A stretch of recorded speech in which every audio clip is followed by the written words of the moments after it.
Bonjour, dans cette vidéo, nous allons expliquer comment utiliser l'application Google Gem. Lorsque vous lancerez l'application ou le fichier donné à travers Classroom, vous obtiendrez une fenêtre qui devrait ressembler à celle-ci. Alors, les différents outils sont présents de ce côté sur cette barre-là. Donc le premier permet de dessiner, d'écrire. Vous choisissez le type, donc ici, lorsque vous restez, ça s'écrit stylo, marqueur, surligneur, pinceau. La différence n'est pas toujours énorme. Par contre, on ne peut pas travailler sur l'épaisseur. On travaille toujours avec le même aspect. Donc voilà. On peut changer si on le souhaite la couleur.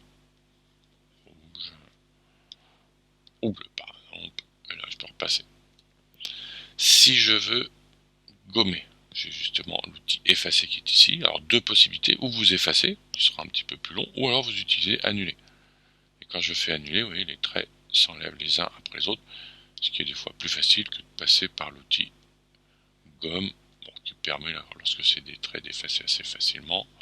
Par contre, ça n'efface pas, vous voyez, le texte que vous auriez pu rentrer, ou le dessin qui peut être rentré. Cet outil-là permet de sélectionner.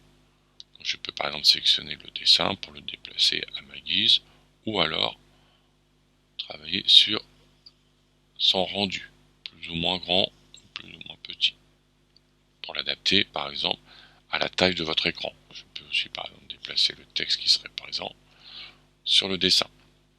Ici l'outil pense bête, bon, pas très utile à mon goût, mais bon, si vous avez des remarques à mettre, vous pouvez le mettre ici et enregistrer. Outil intéressant, ajouter une image. Dans certains cas, vous pourriez envisager de faire un dessin à la main, de le prendre en photo et de l'insérer dans votre document Google Gem. Il ne prend que les fichiers JPEG. Par exemple, là, je vais prendre celui-là. Bon, là, c'est un énoncé mathématique, je pense. Mais ça pourrait être une photo, n'importe quoi. Donc, une fois que vous l'avez inséré, il vient se coller dans votre document. Pareil, vous pouvez jouer sur la taille. Et, ou vous le laissez, si vous n'avez pas besoin, vous pouvez le supprimer. Enfin, l'outil texte, on a utilisé ici, par exemple, là, si je rentre un texte, tac, tac, par exemple, bon, je tape n'importe quoi. Si je veux en changer sa couleur, je viens ici, et là, je peux le passer en noir, en rouge, changer le type de caractère. Une fois que vous l'avez par exemple mis en grand, vous pouvez également ici, hop, jouer sur ça, sur son rendu. Et s'il ne vous plaît pas, alors on peut le dupliquer, le supprimer ou le modifier. Je vais l'enlever. Voilà, dernier outil, pas toujours très utile lorsque vous êtes en mode rendre un devoir entre guillemets ou un travail. C'est un outil qui sert plutôt lorsqu'on fait des présentations. Il nous permet de montrer des aspects ou des parties de notre dessin. Voilà, donc par exemple là, si je devais m'en servir, vous voyez, la question est ici, compléter le schéma, on va le faire, compléter le schéma de développer. Donc je peux travailler directement ici, ou pourquoi pas envisager de zoomer mon dessin, le mettre à 100%, pour travailler en plus petit. Alors le schéma développé était donné donc ici, et à partir de ça, il fallait faire le schéma de câblage qui lui était donné ici.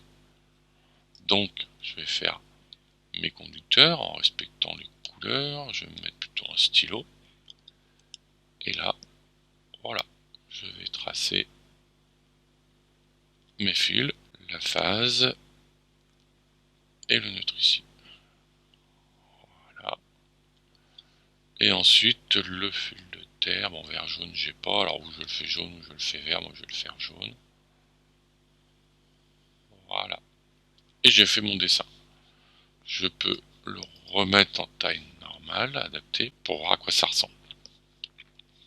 Vous remarquerez également ici sur le haut, vous avez possibilité d'avoir accès à plusieurs fenêtres, ou plusieurs diapos comme vous voulez. Donc si je clique ici, tac, je voyais directement la correction qui a été faite ou proposée par l'enseignant. Dans certains cas, vous pourrez avoir plusieurs questions et en fait vous compléterez les schémas au fur et à mesure en passant ici une nouvelle question et ainsi de suite et ainsi de suite.